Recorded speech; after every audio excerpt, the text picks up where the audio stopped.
CPM এর কথা না বললে তারা আবার রাগ করবেন, তাই বলছি তারা এখন কংগ্রেসের লেজুর বৃত্তি করছে।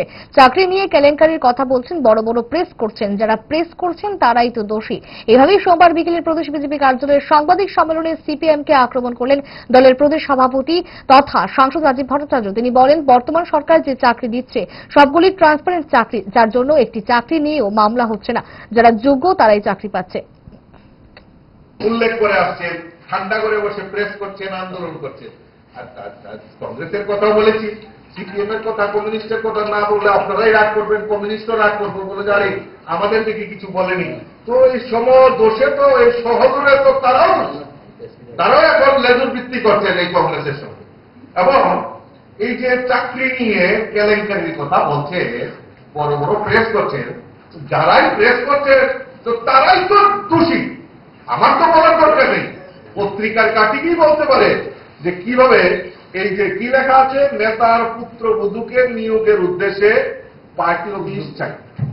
দেখেন, আপনারা দেখেন এইটার সঙ্গে কারা জড়িত, কারা জড়িত। এই যে পার্টি অফিস পুরে ছাই।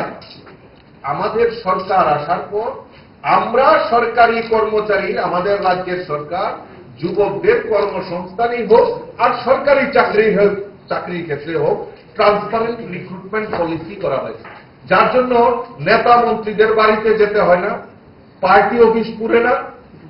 এবং সেখানে এই দুর্নীতিগ্রস্ত যারা প্রশ্ন তুলছেন, আমি তাদের কাছে প্রশ্ন রাখতে চাই যে আপনারা কি করেছেন?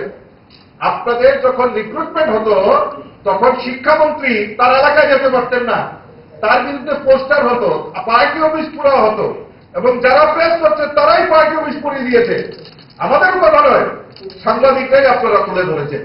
সেই জায়গায় দাঁড়িয়ে আমাদের সরকার শিক্ষক নিয়োগের ক্ষেত্রেই হোক, মেডিকেল যারা ডাক্তারি নিয়োগের ক্ষেত্রেই হোক, বিভিন্ন ক্ষেত্রে নিয়োগের ক্ষেত্রে ট্রান্সপারেন্ট নিয়োগ নীতির ফলে আজকে একটাও মামলা সেখানে হচ্ছে না, এবং যারা যোগ্য তারা পেয়ে যাচ্ছে।